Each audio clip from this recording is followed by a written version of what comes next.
Welcome to The Explainer. Today, we're getting our hands dirty and talking about what might just be the most crucial step for an amazing vegetable garden, preparing your soil. You hear this all the time, right? And it's absolutely true.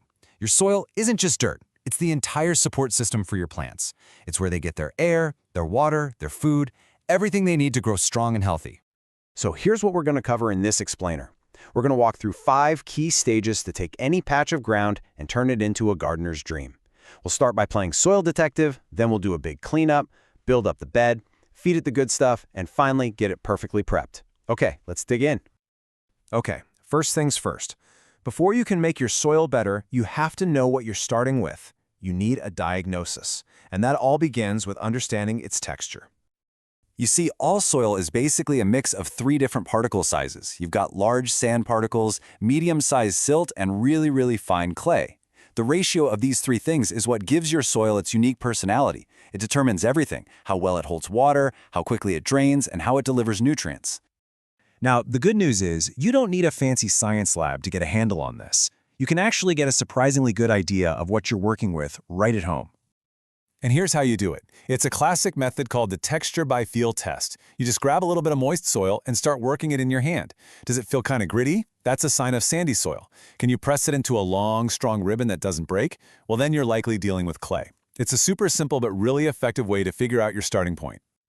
So once you've identified your soil type, it's time for some good old-fashioned manual labor. The first physical step is just clearing the way for all those vegetables you're about to plant. Really, just think of this as creating a clean slate. Every single weed you pull up, every rock you toss aside, that means less competition for your plants. You're making sure that all the good stuff, the water, the nutrients, goes straight to your veggies instead of some unwanted intruders. Okay, the ground is cleared. Now it's time for what is probably the single most important thing you can add to your soil. And this brings us to a pretty big question in the gardening world. And that miracle ingredient is compost. Seriously, this stuff is like magic. It improves the structure of your soil, it helps with both drainage and holding on to water, and it feeds all that incredible microscopic life that makes your soil healthy and alive. So, you've got your beautiful compost. What do you do with it? Do you mix it all in, or do you just spread it on top? Well, this right here is one of gardening's great debates: to till or not to till.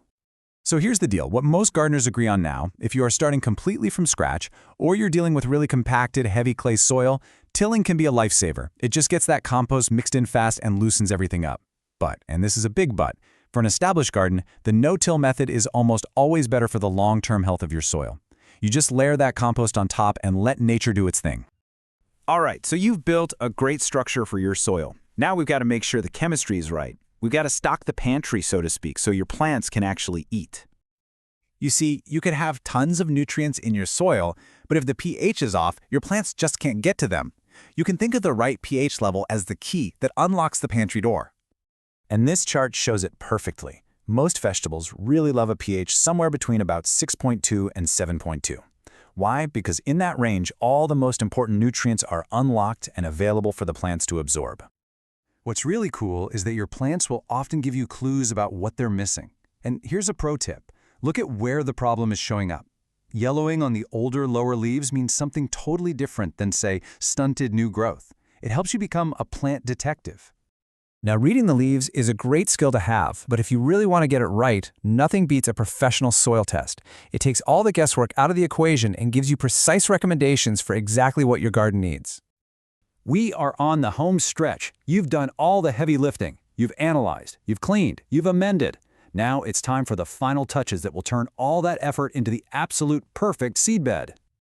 These last few steps are so important. Rake it smooth to give your seeds the best chance to germinate.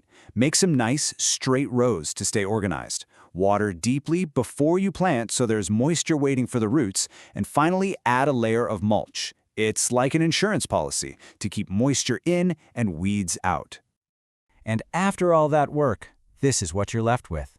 Rich, dark, crumbly soil that's just teeming with life and loaded with potential. You've built the perfect foundation. The stage is completely set. The foundation is perfect. You've literally created the ideal environment for plants to thrive. So the only question left is, what amazing things are you going to grow? Happy gardening!